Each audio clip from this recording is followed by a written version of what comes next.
Olá, colecionadores e seguidores do canal Coisa de Colecionador.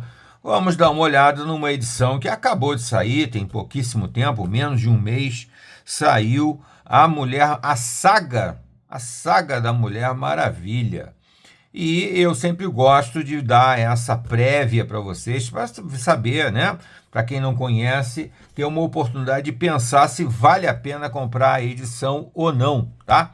Essa daqui, gente, sinceramente, eu nem sou fã da Mulher Maravilha, tá? Não sou fã da Mulher Maravilha. É uma personagem lá dos anos 40, né? Ela foi, se não me engano, ela é de 1942, que não me empolga muito. É uma personagem muito marcada por uma época em que os personagens eles não evoluíam muito, eles não cresciam muito, eles se mantinham naquele esquema. Era uma época mais inocente, né? A famosa valorizada Era de Ouro, né? Mas é meramente uma valorização. Na verdade, os personagens eram bem pouco dimensionais, bem pouco profundos, não tinham muita relevância, era uma coisa um pouco mais superficial. Era uma época de criação, de surgimento, né? Ela provavelmente a primeira super-heroína e por isso ela tem um grande valor. Mas a saga da Mulher Maravilha, que nós temos aqui em mãos, de 1987, tá? Isso aqui compreende as edições de número 101 a número 106, são 144 páginas da Mulher Maravilha, mas aqui é diferente, porque aqui a arte e a história é do mestre John Byrne. John Byrne, cara, é indescritível, é um cara que transformou os quadrinhos, que mudou muita coisa nos quadrinhos. É lógico que a gente sempre reverencia o Alan Moore pelos trabalhos que ele fez na mesma época, que a gente reverencia o Frank Miller também pelos trabalhos revolucionários na mesma época, mas o John Byrne tem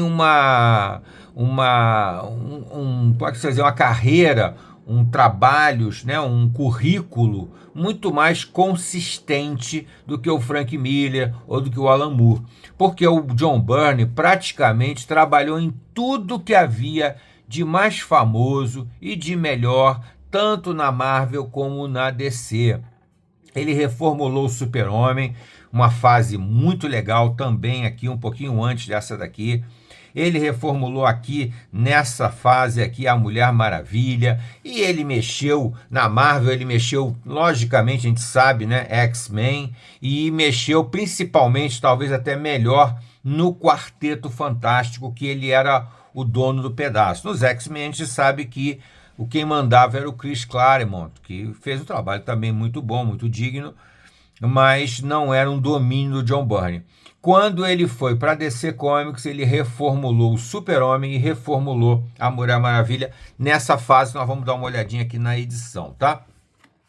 É de cara, gente, eu já digo para vocês, é lógico que vale a pena comprar essa edição, se deliciar com essa primeira arte, né? Que é a arte do John Byrne, estava anos à frente do que se fazia em quadrinhos naquela época. Nessa época aqui, meu amigo, os grandes artistas dos quadrinhos que ficaram famosos nos anos 90 estavam engatinhando.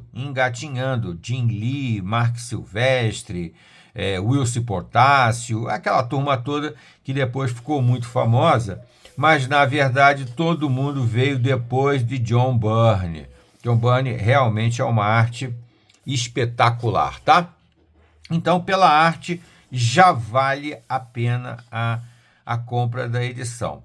Mas não tenha dúvida que a história também merece atenção. É uma história bem interessante, não tem aquelas pretensões muito grandiosas, muito rebuscadas, quase literárias do Alan Moore, né? Ou atualmente do Brian Michael Bendis, ou do Tom King. É lógico que nós não podemos comparar esses autores que são verdadeiros escritores clássicos, né, com o John Byrne. O John Byrne faz uma história mais simples, mas nem por isso menos interessante, tá? é bem interessante a história contada pelo John Byrne. E ele mexe muito com os personagens, ele sempre traz o personagem uma certa dose de humanização. Ele humaniza muito mais o personagem, né? Diminui um pouco aquele poder quase divino, né, que o Super-Homem tinha antes da fase do John Byrne, que a Mulher Maravilha tinha antes da fase do John Byrne. Então, realmente, é uma Mulher Maravilha que vocês vão ver aqui, uma Mulher Maravilha um pouco mais humana, sem perder os superpoderes, mas mais humana. Eu parei aqui para mostrar para vocês que tem a participação especial de outros personagens do segundo e terceiro escalão da DC Comics, que é o caso aqui do Metron, né? Do Quarto Mundo, do Jack Kirby, né? Quase todo mundo fazendo referências sempre ao mestre Jack Kirby.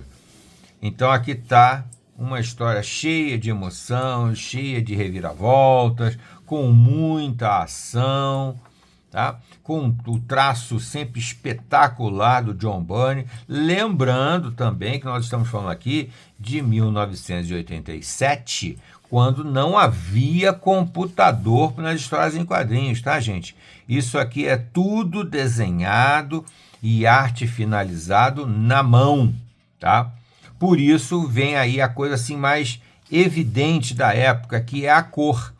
A cor hoje em dia ela é toda trabalhada por um colorista que mexe com o computador, né? Que trabalha no computador, que tem programas para colorizar. E nessa época que isso não existia. Então a cor aqui é uma cor muito mais chapada, não tem muitas nuances. Até que tentaram acrescentar alguma coisa tal, mas é muito, muito sutil. Ou pelo contrário, é um pouco até grosseiro, né? Vamos pelo outro lado. É um pouco mais grosseiro, não existe essa coisa de com a cor você fazer a luz e a sombra, que é o grande lance hoje em dia dos artistas de hoje em dia, é que com a cor eles fazem as nuances de luz e de sombra, tá?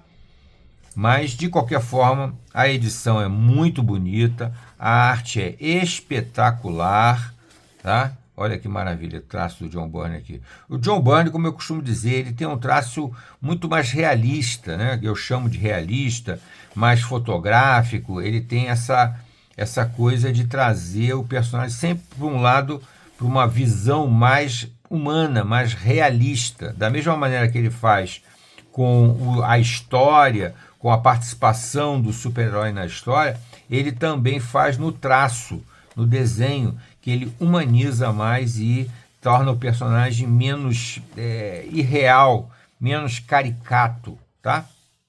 A Mulher Maravilha dele, como também foi o Super-Homem, é menos caricato. Aqui nós temos já o Vingador Fantasma.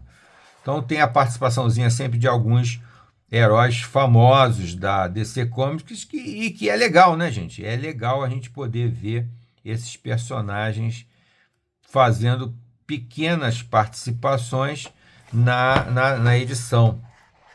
E aqui no final, além do Vingador Fantasma, que volta a aparecer aqui, também nós vamos ter, já para o próximo volume, que já deve estar para sair por aí, o demônio, né? O demônio Etrigan, o demônio que já vem no número 2, na continuação da saga da Mulher Maravilha. Tá bom, gente? Então, meu veredito é, vale a pena comprar a saga da Mulher Maravilha do John Byrne. Esse aqui é o volume 1. Tá bom, gente? Não deixe de se inscrever no canal e deixe seu like para a gente continuar mostrando essas maravilhas aqui para vocês. Tá bom? Até a próxima.